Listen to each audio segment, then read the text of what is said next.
Good evening, everybody, and welcome to this regularly called meeting of the Temple City Council for Thursday, August 1st. Please rise as Thomas Peckall with Temple Fire and Rescue leads us in the invocation, followed by a Pledge of Allegiance, which will be led by the City of Temple Junior Fire Cadets. Please join me in prayer. Gracious and loving God, be with our leaders as they gather this evening to make decisions for the citizens of Temple. Grant them wisdom, open minds, and hearts during this process. We ask that you also grant our state and federal leaders the same gifts. Father, be with the men and women of our military. Keep them safe from harm while they're defending and protecting our freedoms until they're home with their families who anxiously await their return. We ask that you forgive us when we fail to love one another as we should. We're thankful, Father, for the many blessings you bestow on us. We're most thankful for the gift of your Son, Jesus Christ, and it's in his name that I offer these prayers. Amen. Sorry, Amen. I'm having trouble with it. I pledge allegiance to the flag of the United States of America and to the republic for which it stands, one nation, under God, indivisible, with liberty and justice for all.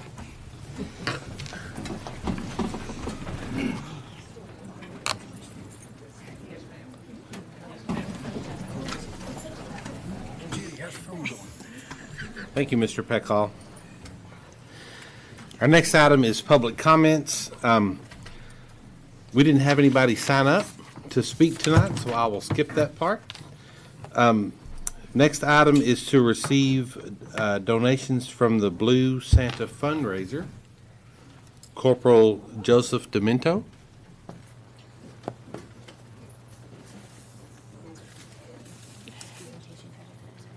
Yeah, you could do it from your Yeah, no.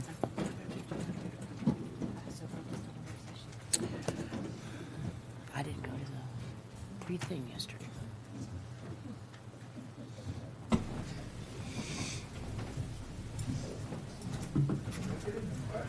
You step to the podium and state your... Just wanted to take a minute and thank Corporal Joe Demento, all the officers with the COPS unit. Joe went out of his way to plan this golf tournament to raise money for the Blue Santa program. After we paid all the bills that went along with the golf outing, Joe raised over $7,600 that they're going to donate to the Blue Santa program, and just want to do that to in front of council and everyone. Great. Thank you very much.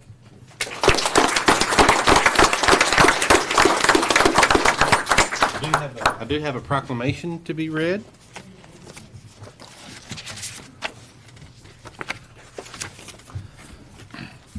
Okay, if I may. The proclamation reads, whereas the Citizens Police Academy Alumni Association of Temple, along with the Temple Police Department Community-Oriented Policing Unit, is greatly honored to join with Operation Blue Santa on the occasion of celebrating the first annual golf tournament fundraiser. Whereas Operation Blue Santa is a way for the surrounding community members to give back to children less fortunate in preparation for providing Christmas gifts each year. Whereas Operation Blue Santa has been assisting families in the community, spreading joy, initiating good works that exemplifies the police department's hard work and integrity. Whereas on Saturday, July 20th, 2019, a charity tournament was held to raise money for this year's Blue Santa event. This tournament was comprised of 20 teams from the community. Those teams together helped raise $7,654 that will be used towards purchasing gifts for children this holiday season. Whereas this success was the result of the hard work and support of many people, to include Temple Police, CPAAAT, Blue Santa volunteers, Salmons Golf Course staff, and many sponsors in the community, the City of Temple is truly honored to join with Operation Blue Santa each year. Now therefore I, Timothy A. Davis, Mayor of the City of Temple, Texas, do hereby celebrate the first annual Operation Blue Santa Golf Tournament, and I urge all citizens to join with the Citizens Police Academy Alumni Association of Temple, along with the Temple Police Department Community-Oriented Policing Unit, to show their support and congratulate their efforts to provide these families with gifts and to show their support in the upcoming holiday season. In testimony whereof, I witness my hand and the seal of the City of Temple, Texas, this first day of August 2019. Again, congratulations. Very good job.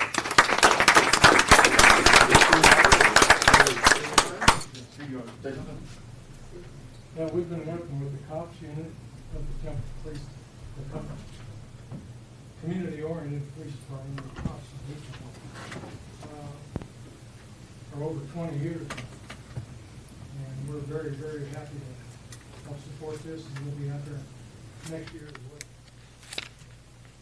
This is Alicia Troniker, Becky Burrows, Pat Stickley, Betty Johnson, Steve Stickley.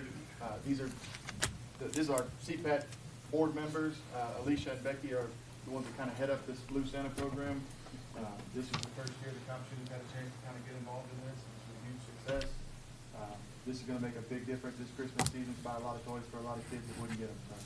So we're pretty proud of this, and hopefully next year it'll be even bigger. So. And there are a lot of charities that don't start their first year with $7,600. So very good job. Very good. Thank you all so much.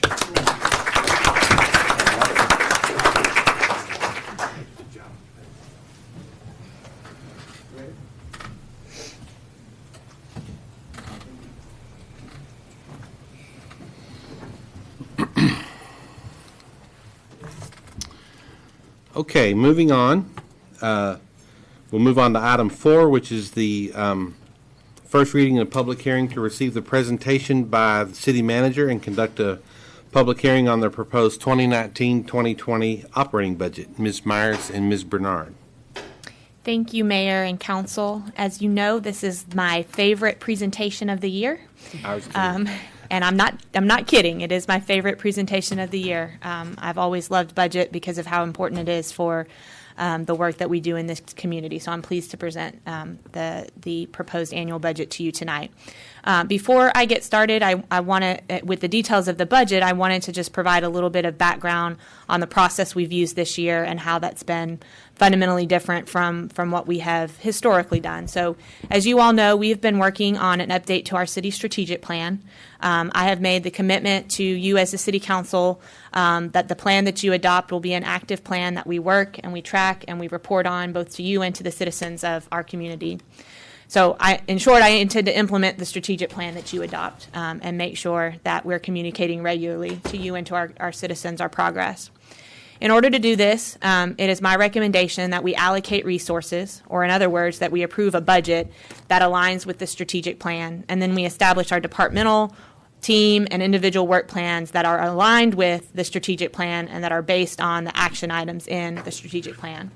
So in support of this effort, we've really approached our budgeting process differently this year so that we're making sure that our budget and our work plans align with the strategic plan that you have set for the community.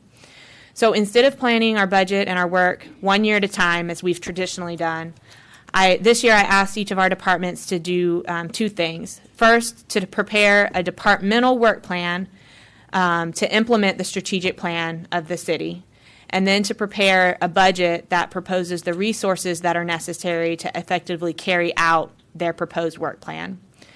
I can't say this enough. I don't really have good words to say how amazing Tracy and her staff are. Her team is very talented, and they worked so incredibly hard on this process.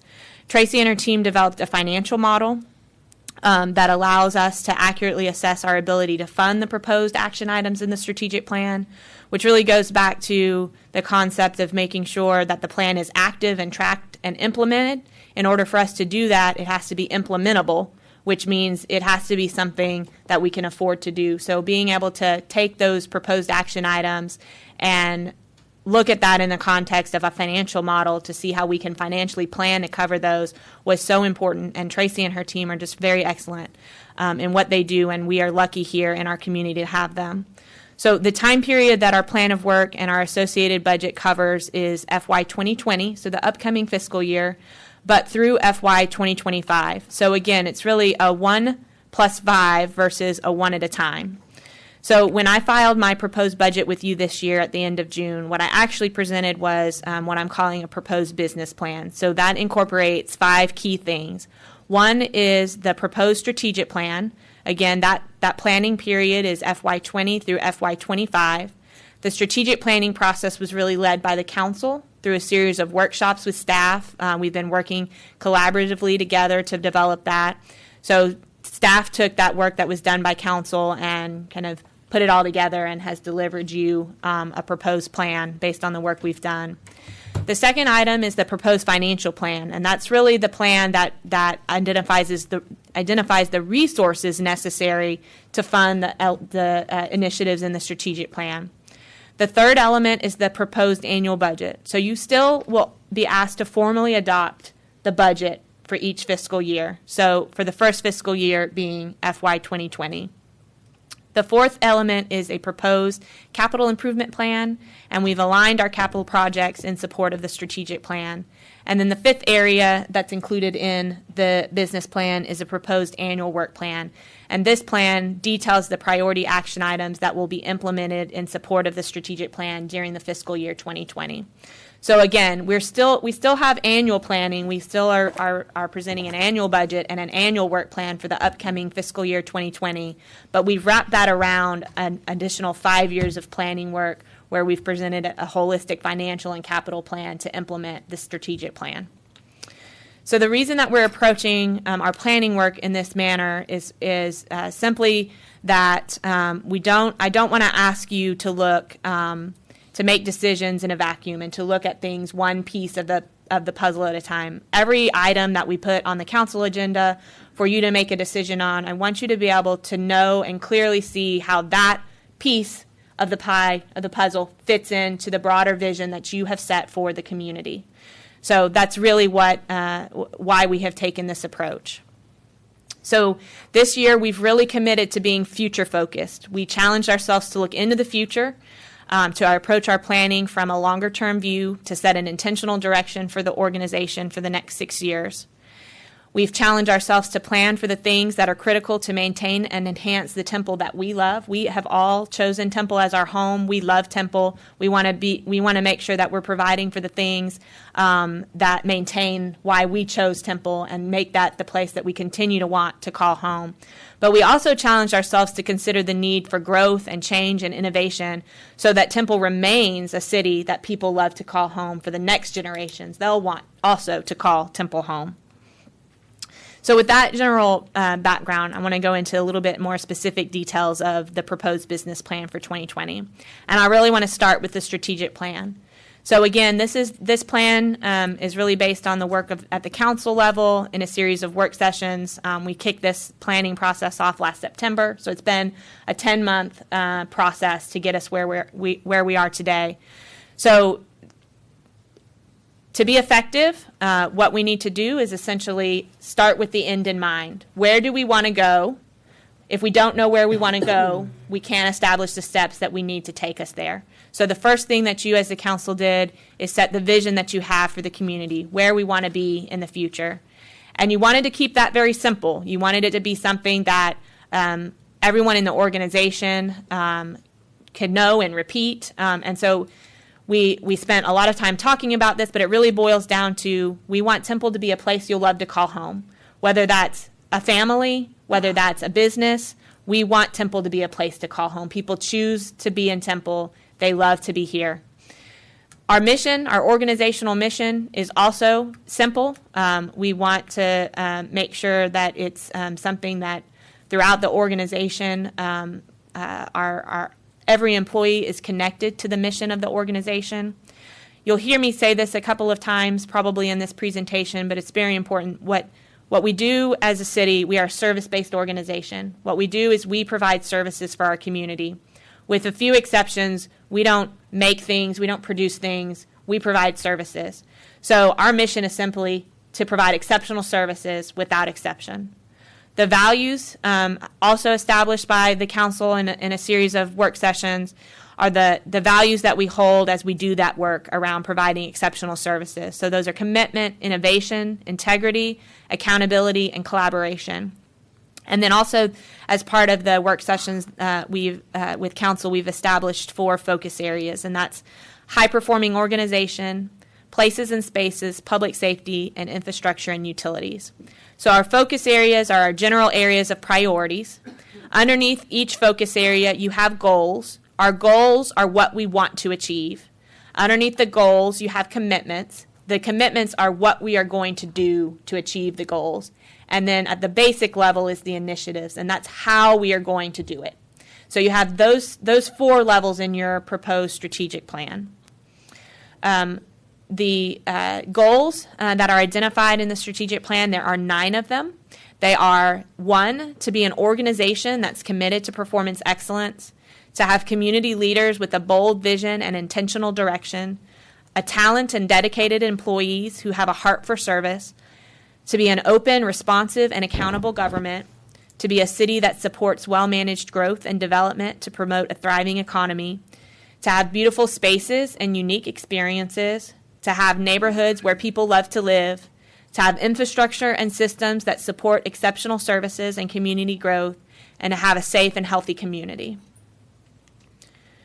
So really, as we move forward and start talking about the specific areas that I want to highlight for you in the proposed financial plan, just keep in mind that the idea here is to take all of these pieces, all of the things that contribute to making Temple a place you'll love to call home, and planning for those as we plan our work for the next 6 years, so that we understand again how each specific action, each specific initiative that you approve in your annual budget fits into the bigger picture of the vision that you have set for the community,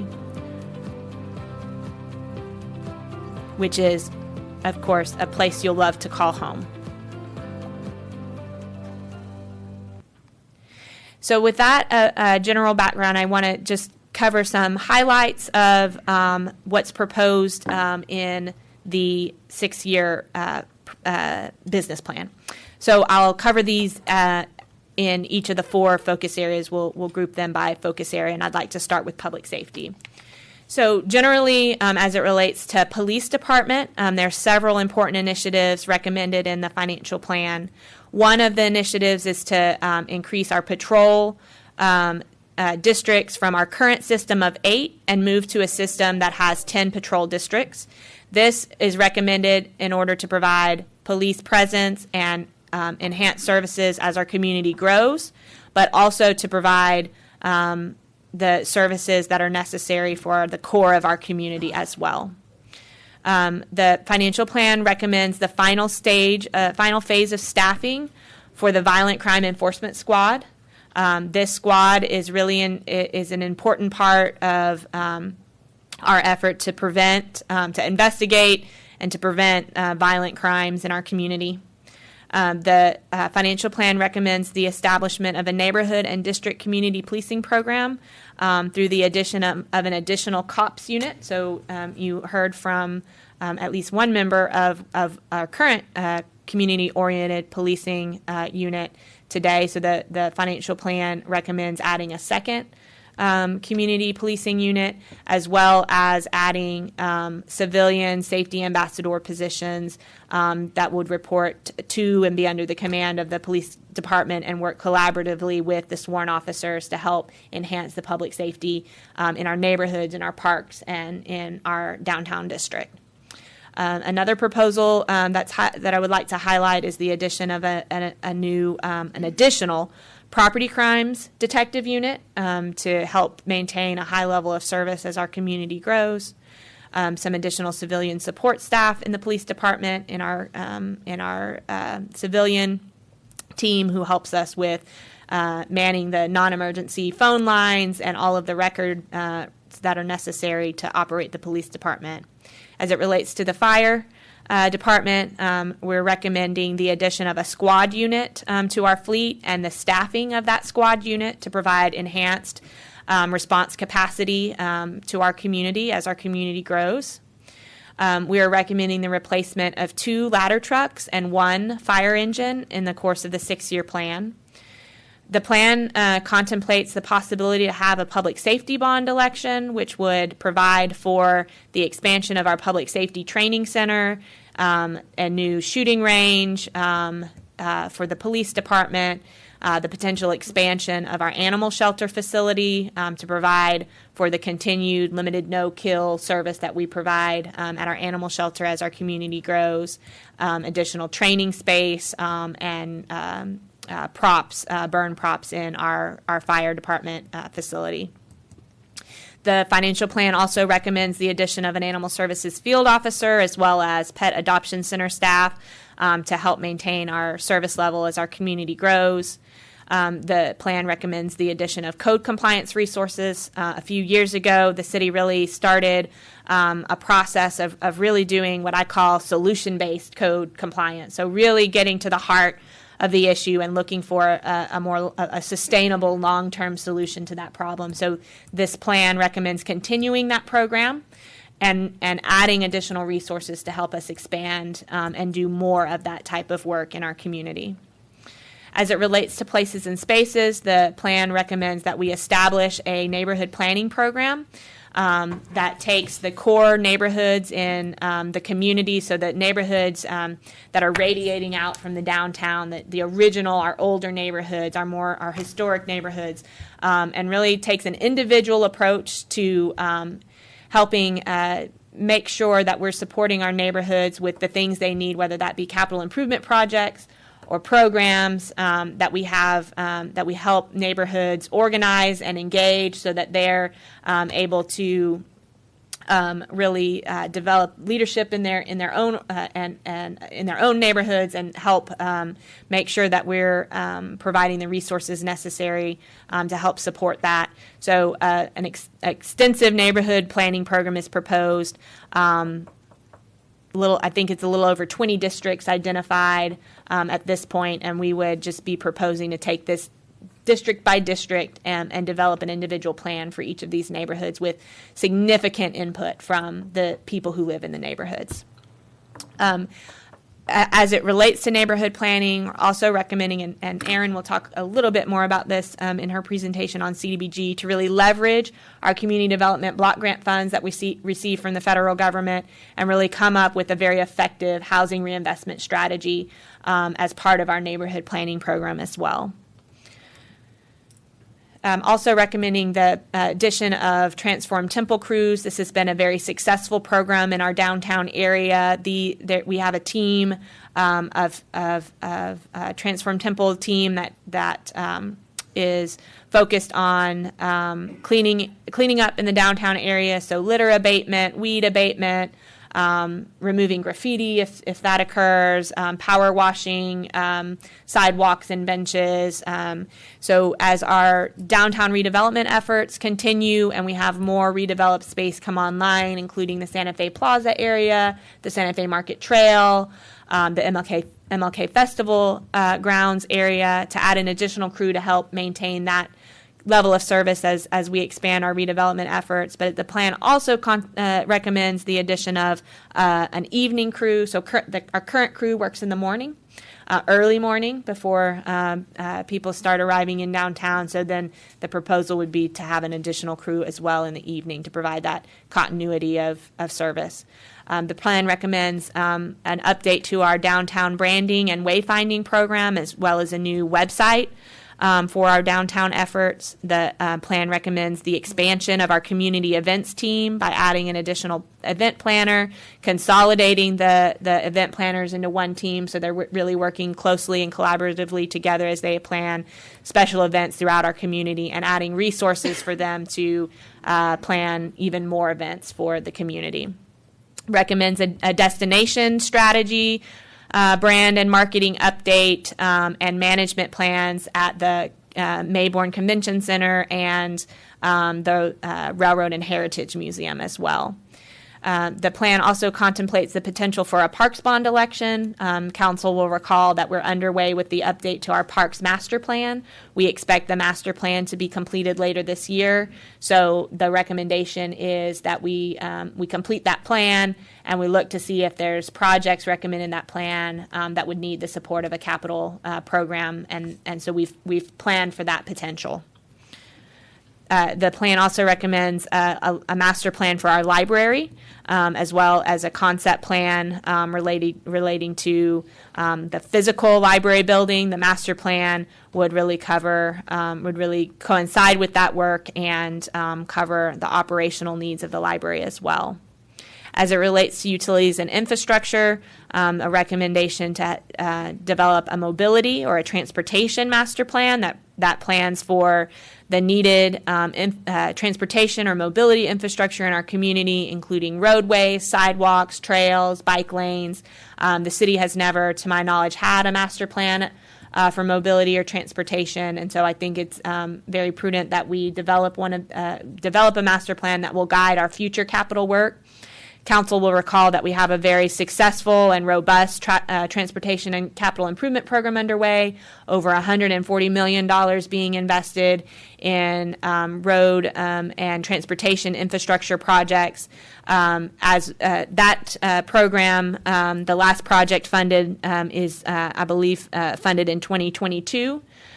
So we have also planned for the successor to that program for additional capital needs in transportation. So we would really recommend developing the mobility master plan and letting that plan guide the capital work. But we have a placeholder for potential additional capital work proposed in the budget as well, in the financial plan as well, rather. The addition of crews as it relates to street maintenance to help make sure that we're meeting the service level needs of our community as our community continues to grow. So there's 3 street maintenance crews proposed, a street reconstruction crew, a patch crew, and a right-of-way crew proposed throughout the 6-year plan. There's also a proposed addition of a concrete crew. We currently do not have a maintenance program for our trails and sidewalks within our community, and so this crew would provide that maintenance work necessary, but also be able to help us with small capital projects to close some of the gaps that exist within our transportation system. The plan has an aggressive sewer overflow reduction initiative aimed at both the maintenance operations and capital side of our wastewater system to make sure that we're investing the necessary resources to eliminate sanitary sewer overflows in our community. The plan recommends additional staffing to provide a higher level service for water line repairs, especially non-emergency water line repairs. We are planning for the expansion of our water treatment plant, as well as, which is an expansion to our membrane plant, as well as a potential expansion to our Temple Belton wastewater treatment plant as part of the 6-year plan. We're also planning for the addition of solid waste routes, including 2 new residential routes and 2 new commercial routes. We're also recommending the development of a solid waste management plan or master plan, and purchasing technology software system to help us really provide very efficient services in the way that we manage our solid waste. We're recommending the expansion of our service center facility, as well as the construction of a recycling transfer station to serve our community. The last category, the last focus area, is the high-performing organization. So the first highlight that I want to mention as it relates to this category is really our commitment to being a organization that's focused on performance excellence. So the recommendation here is that we pursue implementing the Baldrige performance excellence framework throughout our organization to make sure that we're using best practices in all that we're doing, and that we're providing the most efficient and effective services we can for our community.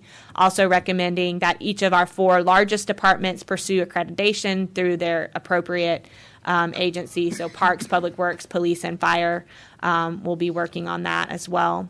A very specific performance excellence concern that we heard from council and the work that council did on the strategic plan was the desire for us to be providing top-notch customer service. So this is a proposal for a very intentional customer service excellence program that would provide the training, the equipping, and the accountability around making sure that we provide exceptional customer service, especially at our frontline level. You know, the people that you'll talk to every day when, as a citizen, interacting with the city. The plan also recommends the consolidation of our marketing and communications efforts under a single department and expanding those out so that we are doing a lot more efforts to communicate with our citizens, proactively sharing information and communicating with our citizens. The plan recommends some additional staffing in our development services area and our planning and development services department to help us maintain the excellent services that we provide as our community grows. The plan also recommends a specific position called a business navigator as part of the planning and development department that's really intended to help make sure that businesses who are maybe small businesses, mid-sized businesses, startup businesses, help walk them through the development process to make sure that they're getting what they need and getting the help they need to open their business in our community. We are planning for the potential building of a new executive terminal at our airport, and with that, my recommendation is that we add some dedicated customer service staffing at our FBO. Currently, we don't have dedicated customer service positions. We have people wearing mini hats, so I think with that a couple of dedicated customer service staff would be very beneficial at our airport. As we talk about an investment in technology, this is one slide that represents a really extensive plan of work for our organization, and really wraps up into that performance excellence as well. So this is about making sure that we're investing in the technology that we need to provide our services to our citizens in the best way possible. So there's a lot of work for Alan and his team represented on this slide. And then finally, as it relates to high-performing organization, we want to do a host of things that really focus on us, the City of Temple, being an employer of choice. Again, I've mentioned it already, but I'll say it again. The City of Temple is a service-based organization. We provide services to our community. We want to provide exceptional services. We deliver services primarily through people. So to deliver exceptional services, we have to have the best and the brightest here in Temple. So we want to do the things that are necessary to become an employer of choice so that we attract, retain, and develop exceptional employees to provide those services. So there's a host of things that go into that. Compensation and benefits is one of them, but that's far from the only thing. We want to make sure that our employees go home safely every day. So training around safety is huge, that our employees are connected to the mission of the organization and understand their role in providing exceptional services, that they are proud to be able to deliver public service to our community because it is an honor. So there's a lot that goes into that, becoming an employer of choice, that we'll be focused on as well. As it relates specifically to the FY 2020 proposed budget, you can see there on the screen a summary of the revenues and the expenditures proposed for all funds included in the city's budget. So general fund, our water and wastewater fund, our debt service fund, our hotel and motel tax fund, our federal and state grant fund, our drainage fund, and the reinvestment zone number 1 fund.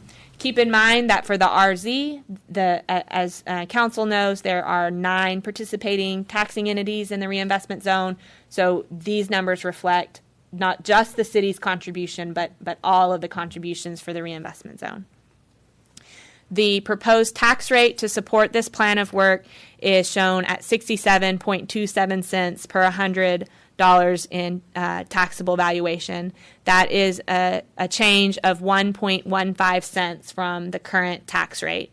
The impact to a homeowner is estimated at 96 cents per month, based on per $100,000 in taxable valuation. And as a reminder, there's no impact to senior citizens who have applied for or are eligible for a homestead exemption, as their taxes are frozen. And just as a reminder, as it relates to how staff develops what we're recommending in terms of the budget, we certainly are guided by the strategic plan, but we also get guidance from council in the form of what we call budget parameters. So the things that we work within as we're making our decisions on what we are recommending to you. And you can see those on the screen there. The one thing that I do want to highlight that is foundational, it's at the top of the list, and it is foundational to everything we do in the community, in the city, and that's maintaining fiscal soundness. Because without a base of fiscal soundness, nothing else matters. So that is of primary importance to us. When we talk about what does that mean to maintain fiscal soundness, so here's some of the ways that we've implemented that in practice over a very long time. This community has had a very strong reputation, a very strong commitment to fiscal soundness. So that's one of those ways is that we practice balanced and conservative budgeting. So we estimate revenues low, and conversely, we estimate expenditures high. So we want to be conservative about what we're doing. And we never spend money simply because it's budgeted, right? We plan, but then ultimately, before we make an expenditure, we make sure that that's the right. We're checking ourselves and we're making sure that that's necessary and needed. Because of our conservative budgeting practices, at the end of the year, you are likely to have more money than you had planned for because you're planning for lower revenues and higher expenditures than you actually anticipate happening. So what we've also done as it relates to that is we have a very consistent policy that council has adopted and we have implemented for the use of that money that we have at the end of the year because of our conservative budgeting practices. So one of those is that we have a very healthy what we call a reserved or a reserved fund balance. So we commonly refer to that as the rainy day fund. So that's the fund that you don't dip into unless there is truly something catastrophic happening. So and in my time with the city, we have never dipped into the rainy day fund. So it is truly a rainy day fund. Our fund balance policy is 4 months of operating expenditures. And keep in mind that those 4 months of operating expenditures are normal course of operating. So, if we were truly in a catastrophic situation, we would be operating in a different manner. So that would go farther even than just 4 months. And so that's a very strong reserve fund balance policy. And then for the unreserved fund balance, so we reserve 4 months, and then for what you have left after that you've gotten from your conservative budgeting practice, we use that in only 4 ways, and that's to purchase capital, to make capital expenditures, to provide strategic investment zone incentives, economic development incentives, and grant matching funds. So I did want to just kind of remind council of that policy and that this budget is in compliance with that. Important dates to note.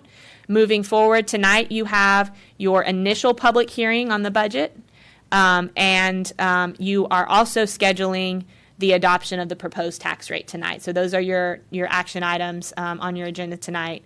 On August 9th, you have a special meeting, and that's going to be your initial public hearing on the tax rate. So that will be at, you're about to schedule it, but the proposed time is 8:30 on August 9th. And then on August 15th, at your next regular meeting, we will have another council work session to talk about any topics necessary related to the proposed budget. And we will have our final public hearing on the tax rate at your regular meeting that night.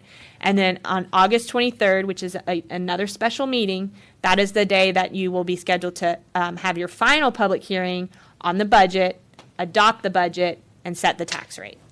Also have your final reading, set the tax rate, your final reading of the tax rate. So that is my presentation. I will be more than happy to answer any questions that you have. They can take a breath. That was a lot. That was a lot. Good job.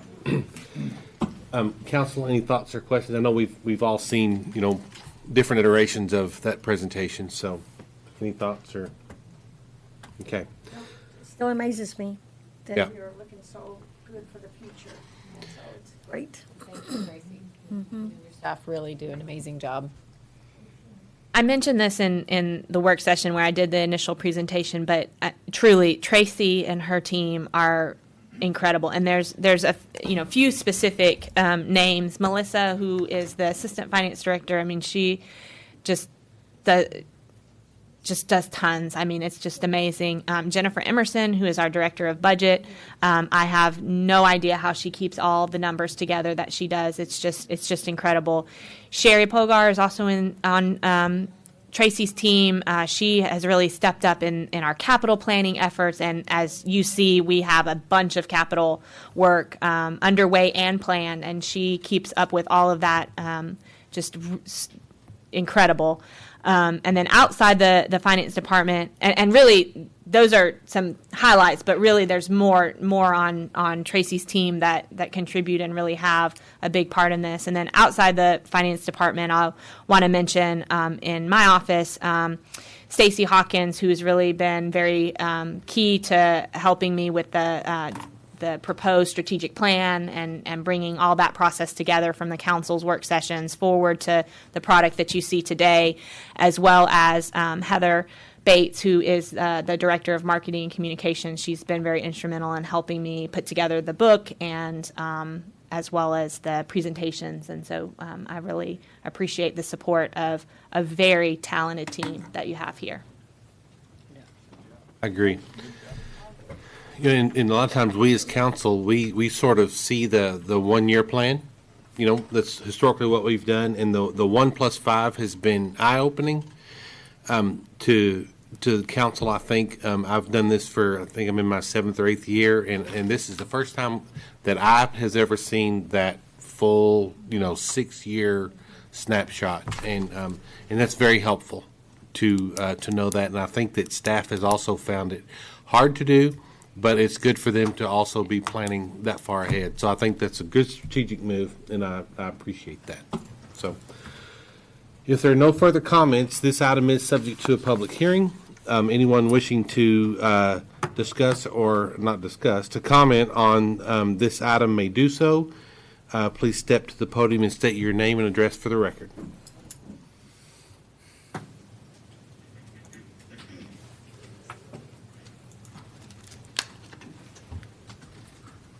Good evening. I'm Dr. Sandra Creech. My address is 504 Paseo del Plata here in Temple, Texas.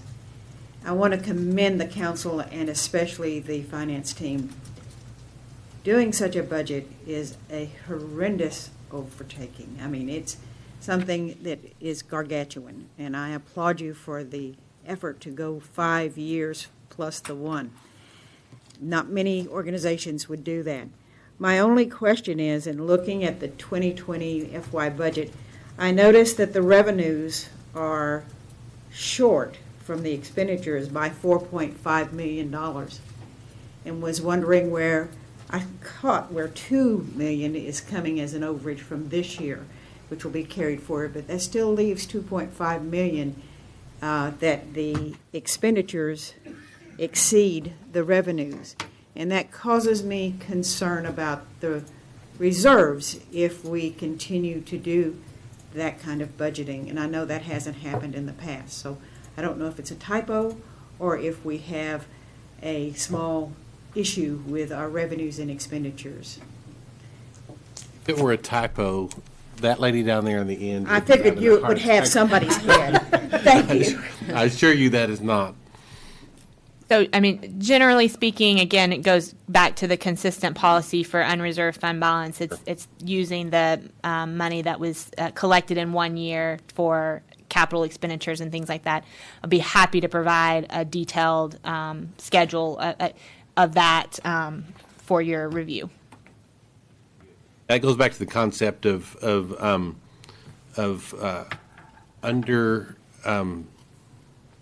underestimating revenue overestimating expenses, so that savings, quote unquote, it just rolled into the next year. And so that's the missing $2 million is from. No, that's there.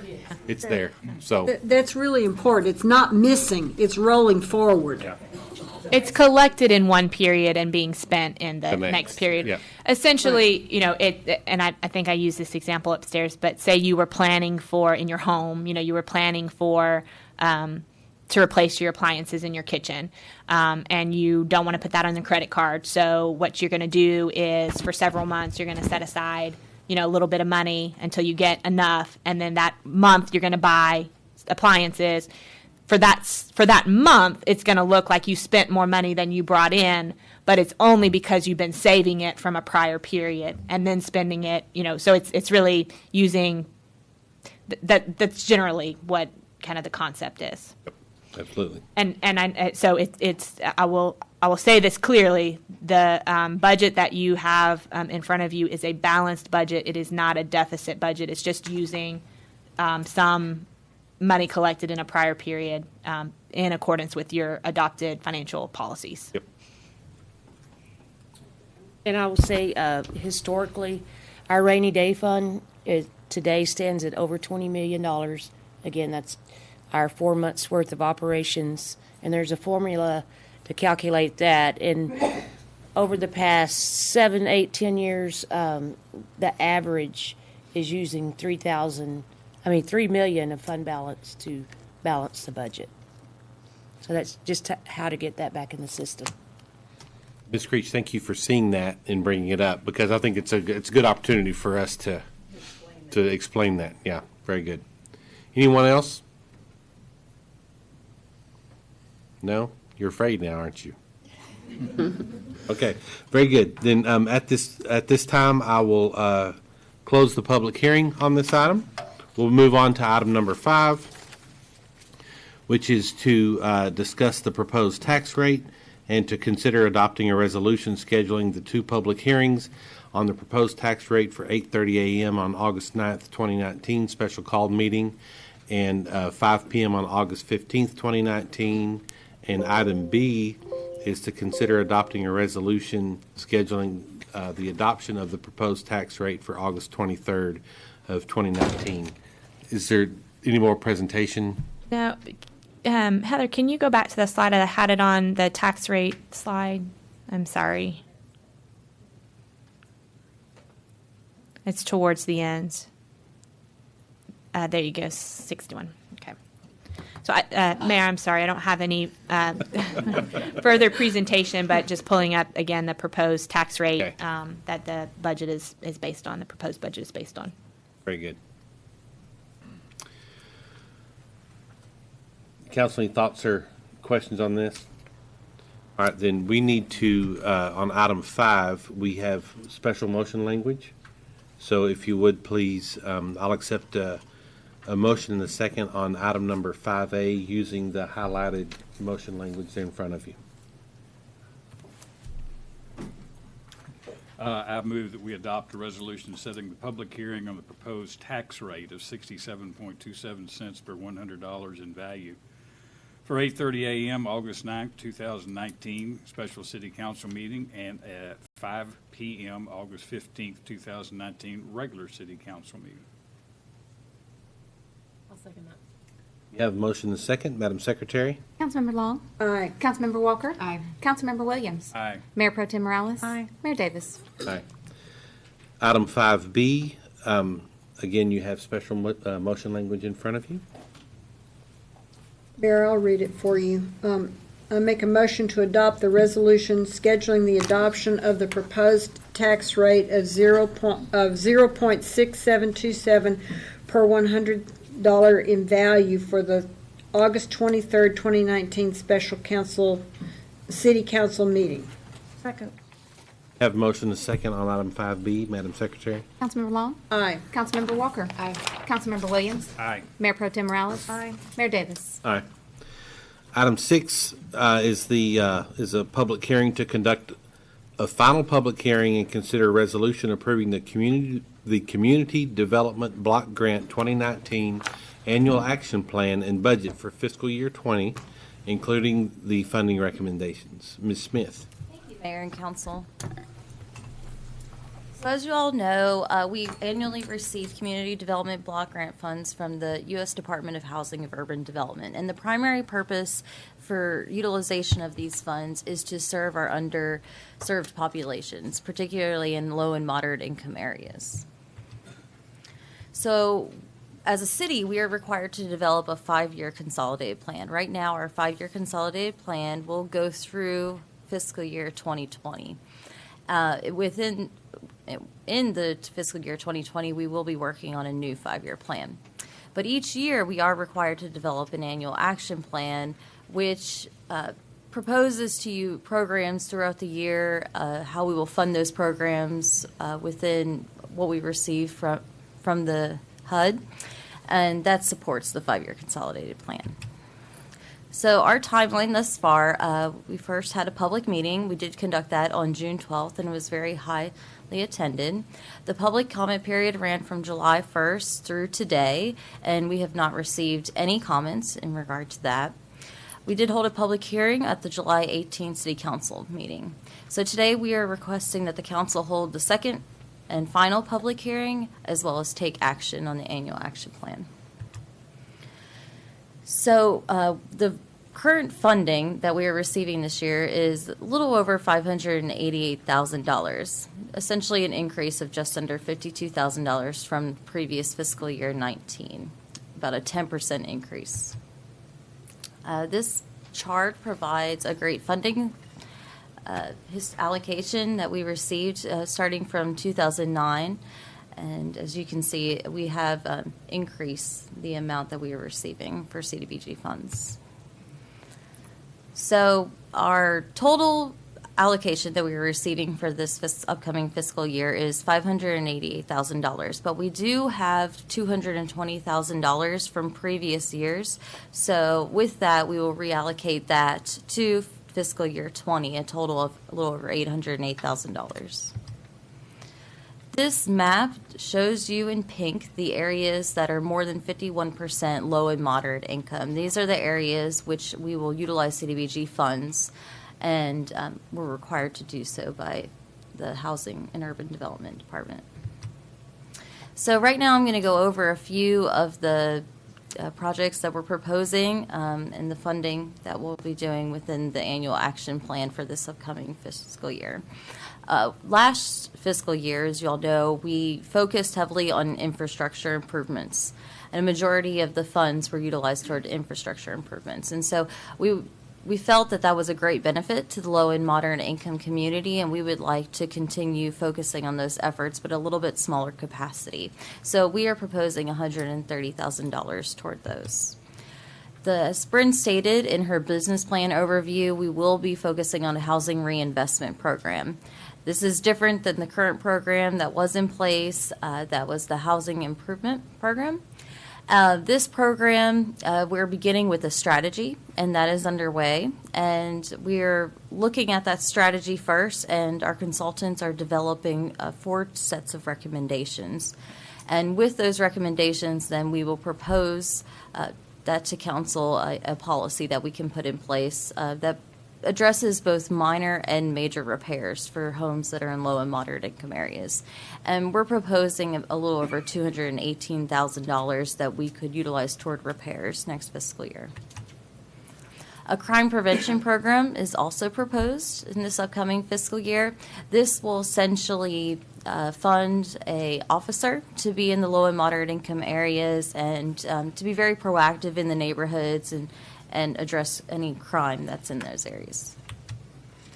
Demolitions is something that we focus on every year. So unsafe structures are sometimes common in low and moderate income areas, and we want to make sure that we have safe neighborhoods for the people that live there. And so we will continue to focus efforts on demolition. And I believe this year we were able to do and are still underway with about 16 demolitions. So it's a huge advantage to utilize CDBG funds for that activity. Code enforcement, also known as code compliance within our Transform Temple department, is something that we'll be focusing on as well. This essentially This funding mechanism will fund the jobs that people have within the Transform Temple Department. And so what we're focusing on with those employees is revitalization efforts and working with the low and moderate income individuals to, clean up the neighborhood and make sure that we have safe areas for people to live. Last but not least, we have administration costs. This both funds are a portion of the salary for our new neighborhood planner that just started this week, as well as our neighborhood resource manager and the grant coordinator who works directly with community development block grants. So another good benefit that we can utilize these funds for. So this is an overview of the total funds and how we will allocate them to each program for this upcoming fiscal year. And this is a chart that shows how we plan to do that. As I stated earlier, we received $588,000, but that additional $200,000 that we receive, we want to reallocate to this year. So a total over $808,000 to be utilized for this fiscal year. So today, what I would request the council to do is to conduct the second public hearing. And staff would like to recommend approval of a resolution approving the Community Development Block Grant 2019 program year annual action plan and the budget for fiscal year 2020, including funding recommendations. And I'll be happy to answer any questions you may have. Thank you, ma'am. Council, saw this last meeting.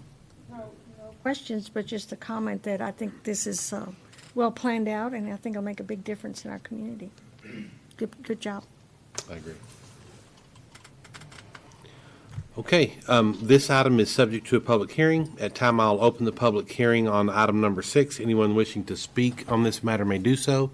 Please step to the podium and state your name and address for the record. There being none, then I will close that public hearing and entertain a motion on item number 6.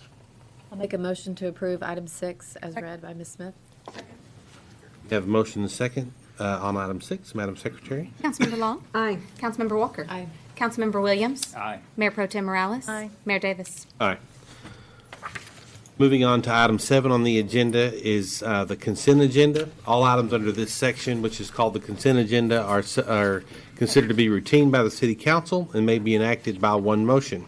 If discussion is desired by the council, any item may be removed from the consent agenda at the request of any council member and will be considered separately. We didn't discuss any items to be removed during workshop. Has anybody identified an item they would like to be removed? Nope. All right, then we'll now, at this time, I'll accept a motion and a second on items 7A through 7G. Make a motion for approval for Items A through G. Second. We have a motion and a second on item 7. Madam Secretary? Councilmember Long? Aye. Councilmember Walker? Aye. Councilmember Williams? Aye. Mayor Pro Tem Morales? Aye. Mayor Davis? Aye. Moving on to item 8 is to consider adopting a resolution approving the final plat of Gonzales Ranch subdivision, a 1.7 plus or minus acre, 1 lot, 1 block residential subdivision with a developer requested exception to the Unified Development Code, section 8.1.3, which is the type of improvements required to waive fire hydrants in the Stephen Fraser Survey, abstract number 311, Bell County, Texas, located north of FM 93, south of Taylor's Valley Road and Georgetown Railroad, and east of the Leon River. Ms. Lyerly. Thank you, Mayor. And as you mentioned, this is a plat that is asking for exceptions to the UDC, and that's why we're here tonight. And so just to give you an idea of where the property is located, I have the aerial on the screen. This property is located north of West FM 93, and it is adjacent to the east side of Leon River, and it is south of the Georgetown Railroad. And to give you a little background, as you mentioned in the item description, this is a 1 lot, 1 block residential subdivision that is approximately 1.70 acres. And water will be provided through a shared underground water well. And clear water Underground Water Conservation District has been working with the applicants on this proposed plat, and they have inspected the property and support this proposed plat. And because the property is served with underground water wells, the applicants are asking for an exception to the UDC Section 8.1.3, which requires fire hydrants. So they're asking that the fire hydrants be waived, since there are no water lines in the vicinity and they only have water wells. Because of this fact, the City of Temple Fire Department supports this requested exception. And wastewater services to the property will be provided through on-site septic system. There is an access to the property through a recorded 25-foot wide private joint access easement to FM 93. The DRC reviewed this proposed plat on April the 25th of this year, and the plat was deemed administratively complete on June the 24th of this year. This is a picture of the plat, and as you can see, it is adjacent to Leon River to their west boundary. And on this plat, you also can see the existing water wells in the area. There's several water wells in the area. And also you can see at the southern tip of this property, the corner, is the 25-foot joint access easement that connects onto FM 93. So staff recommends approval of the final plat of Gonzales Ranch subdivision with the applicant's requested exception to the UDC. And at the July 1st, 2019 Planning and Zoning Commission meeting, the Planning and Zoning Commission voted 7-0 in favor of this, recommending approval of this plat with the requested exceptions to the UDC per staff recommendation. So if you have any questions, I'd be happy to answer those for you. Thank you, Ms. Lyerly. Welcome. Council, any thoughts, questions? Pretty straightforward. Okay. Very good. Then if there are no comments, then I will entertain a motion on item number 8. Motion to adoption of item number 8, according to staff recommendation. Second that motion. Very good. We have a motion and a second on item number 8. Madam Secretary? Councilmember Long? Aye. Councilmember Walker? Aye. Councilmember Williams? Aye. Mayor Pro Tem Morales? Aye. Mayor Davis? Aye. So that's the end of tonight's stated agenda.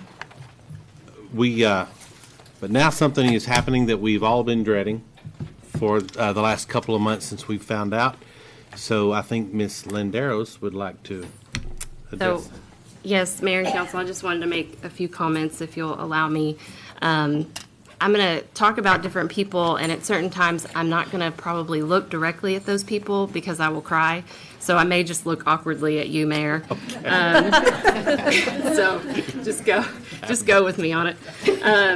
So this is, and I wrote this down because otherwise I would ramble and cry, and it would be embarrassing. So this is my last meeting officially as your city attorney. As Mayor has reminded me 3 times this week, you have hired me back on a contract basis, which I'm incredibly thankful for. So oddly, it's my last official meeting as your city attorney, but I'll be back in 2 weeks. So you'll see me up here again. But it is my last meeting as a city employee. My last day is tomorrow. And so I wanted to take a chance to thank a few people who have encouraged and supported me over the last few years. I think you all know this, but I came to the city in 2012 as a deputy city attorney. My husband and I both grew up in Rogers, and we wanted to come back home, and so Temple was home. And as a lawyer, I was entering a completely new area of the law, which was scary, but also a welcomed challenge. And through that, the guidance of some really incredible attorneys like Jonathan Graham, Trudy Dill, Nan Rodriguez, I learned this new area of the law, and I really came to love it. As a graduate from Baylor, they didn't teach anything about municipal law. It's all about litigation at Baylor. But municipal law is exciting, and it changes every day, which is scary but challenging. And so I really do love it. In 2012, when I was hired, I would have never imagined that I would have the opportunity to serve as city attorney just 2 years later. And when I was appointed city attorney in November of 2014, it was literally a dream come true, which maybe says something about my dreams, but it really was. I was still young, I'm still young, by the way. But at that time I was younger. That was an awkward look. Yeah. Right. I was early in my career. I was so incredibly proud that council would trust me to serve in this position. And to those council members who approved the appointment, Mayor Davis, you were a council member at the time, former Mayor Dunn, Mayor Pro Tem Morales, Councilmember Pilkington, and Councilmember Cloud, I am so thankful to all of you for giving me that. I can't look at Gloria. So, the City of Temple, as an organization, you all know this, is comprised of some of the most talented and hardworking individuals I have ever met. And these individuals have encouraged and supported me over the last few years. And I hope that in some way I've done that for them too. There are certain people that are, always hold a special place in your heart. And for me, there's really several of them. The attorneys in my office and the staff in my office, Deb, Tragedy, Gloria, Nan, Charlotte, Christina, Amanda, Nicole, thank you.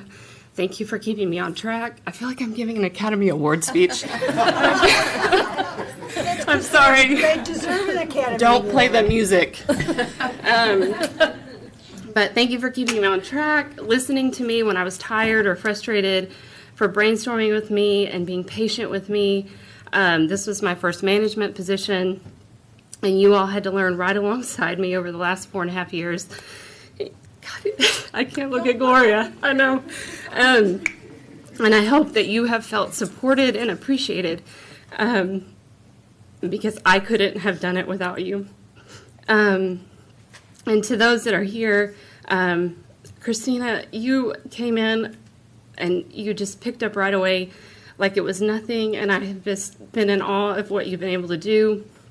Charlotte, you know more about the Public Information Act than anyone I know, and maybe that says something about you, but it really, your knowledge is impressive, your knowledge of municipal law is impressive, and Gloria, there is really, I can't even say it. But you are just incredible, and I think a lot of people in this room would agree with me, and you encourage and you support and you love harder than anyone I've ever met. So thank you. And Nan, you've been there with me from the beginning. We actually started pretty close to each other. I know I've told you this before, but I think of you as a mentor. You have taught me so much about the law and so much about life.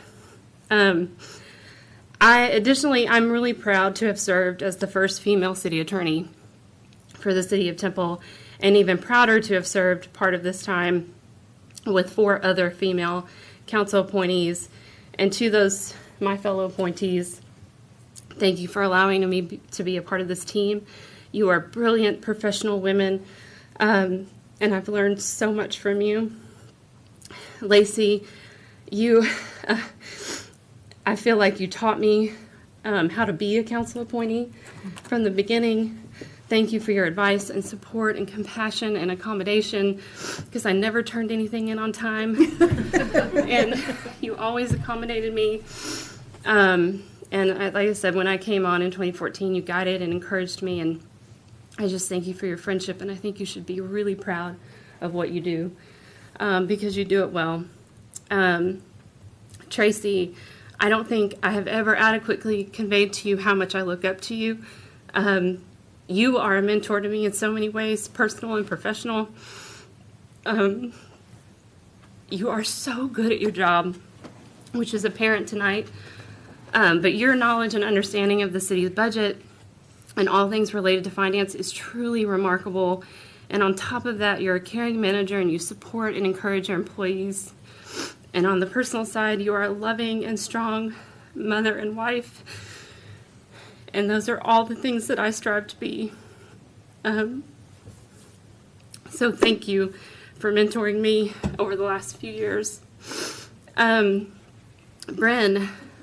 you're my soulmate. You're the bad cop to my good cop. Exactly.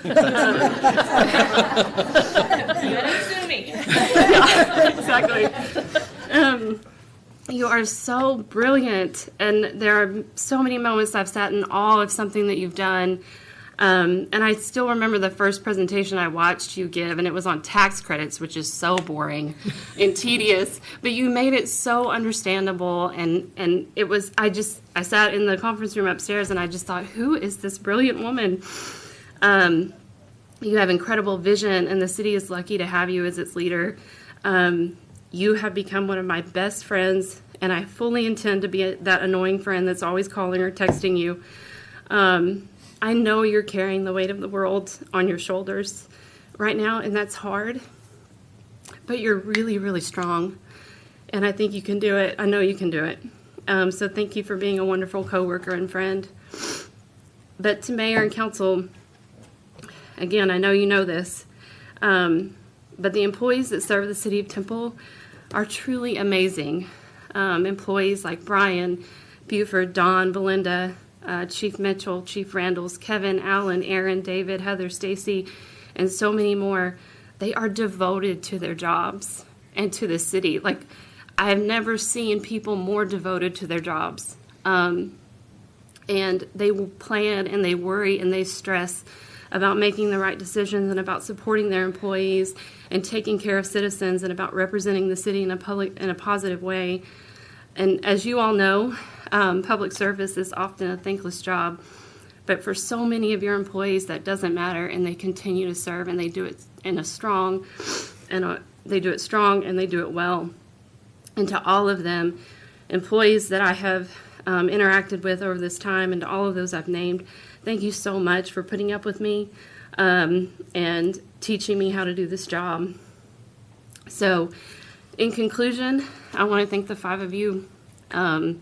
Thank you for this opportunity, for trusting me with the legal issues of the city, for listening to sometimes long, boring presentations about tattoos or stormwater regulations or miniature pigs or code updates, all of those things. I have tried my very best to be the best city attorney. And a part of my heart will always be in this building and with these people. And so thank you. And you know how much you'll be missed. Thank you, Caroline. That's all I have. Not a dry eye in the house. I know. You're good. Give her the Academy Award.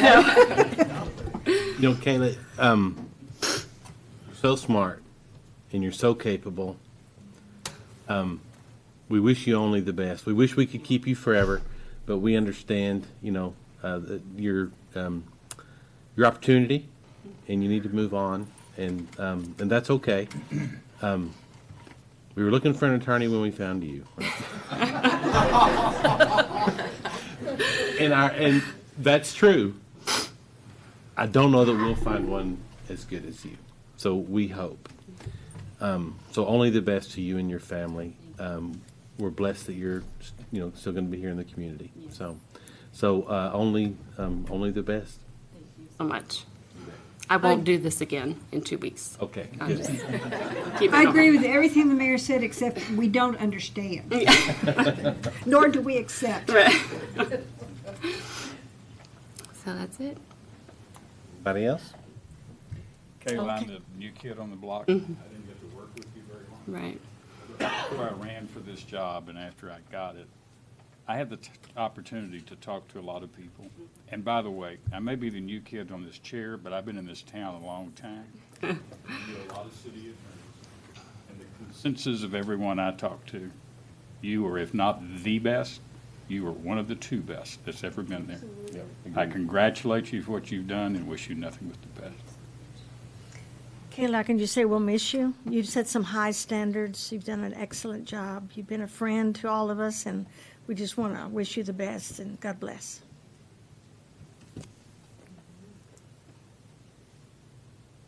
They're not going to say anything. Yeah. So- Sorry, I can't say. No, that's fine. That's fine. Godspeed. Thank you all for attending, and this meeting is adjourned.